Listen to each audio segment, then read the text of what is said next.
Olá! Nesta nossa análise, a gente vai mergulhar numa ideia que, olha, é bem poderosa e pode mudar o jeito como a gente encara nossos objetivos.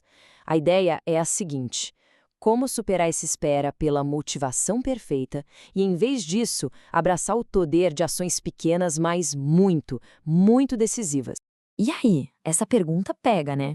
Quantas de nós não temos aquela ideia brilhante, aquele projeto super importante, ou até um novo hábito saudável, tudo guardadinho na gaveta esperando o dia em que a vontade finalmente vai aparecer? Mas a questão que fica é: e se a ação não dependesse desse dia para começar? E isso nos leva direto para a nossa primeira parte, a tal da armadilha do ideal.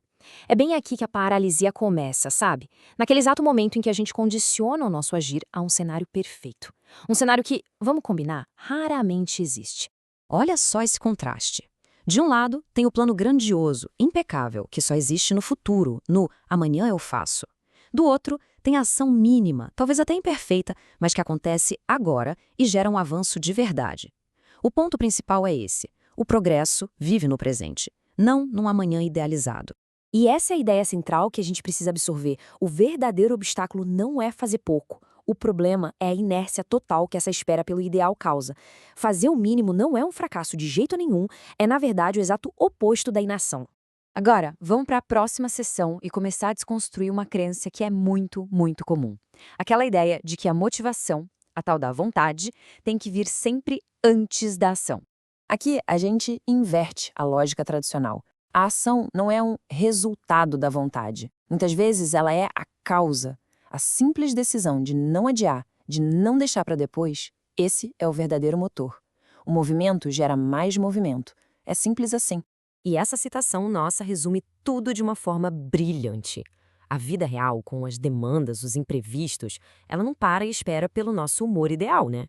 Depender de ter disposição é como construir um plano num terreno super instável. Isso é libertador, não é? A gente poder separar o ato físico do nosso estado emocional. É entender que o nosso corpo e a nossa capacidade de agir não são reféns dos nossos sentimentos.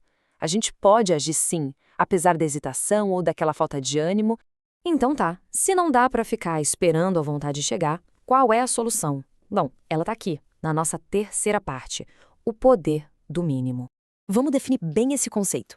O mínimo que move é exatamente isso, aquele gesto, por menorzinho que seja, que quebra a inércia. Não é sobre completar a tarefa inteira, mas sobre iniciar o movimento. É o que nos tira do ponto zero, sabe? E os benefícios disso são imensos. Fazer o mínimo ajuda a manter a constância, que é a base para qualquer grande conquista. Cria um avanço que dá para ver, por menor que pareça. Cada passinho é uma confirmação para nós mesmos de que o compromisso ainda existe. E o mais importante, aponta uma direção, dá um norte. Guardem bem essa frase.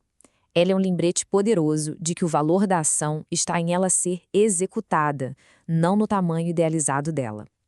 O que é feito tem valor, o que é adiado, bom, é só potencial perdido. E toda essa abordagem nos leva a uma conexão ainda mais profunda com o nosso crescimento pessoal. Porque no fim das contas, agir mesmo sem vontade é um baita sinal de maturidade.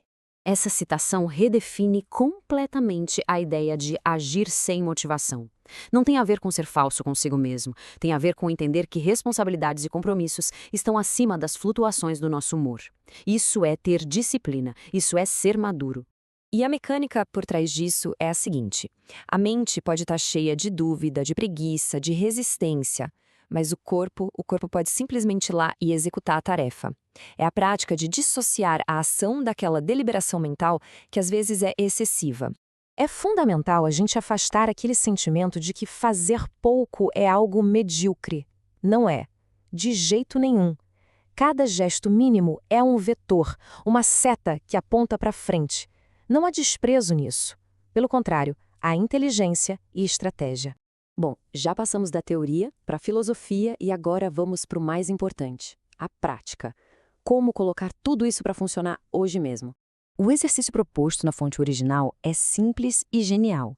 É assim: primeiro, escolha algo pequeno, uma tarefa que está sendo adiada. Segundo, se comprometa com apenas 20 minutinhos. E aqui vem o pulo do gato. Pare quando o tempo acabar. É isso, pare mesmo, mesmo que dê para continuar. O objetivo não é terminar a tarefa, mas sim treinar o músculo de começar. E no final desses 20 minutos, pronto, A vitória já foi conquistada, a inércia foi quebrada, o compromisso foi honrado, o movimento já aconteceu, e esse era o único objetivo. E assim a gente chega na nossa reflexão final, a pergunta que talvez possamos nos fazer todos os dias. Não é o que eu tenho vontade de fazer, mas sim qual é a menor ação possível que me mantém em movimento na direção que eu escolhi. E para ampliar um pouco a perspectiva, vale pensar nisso também. As nossas ações raramente impactam só a gente. Um pequeno passo nosso pode abrir caminhos, servir de exemplo ou cumprir uma responsabilidade que no final beneficia outras pessoas. Porque, no fim das contas, o simples ato de refletir sobre essas questões, de escolher a menor tarefa e dar o primeiro passo, isso tudo, por si só, já é movimento. Isso já move.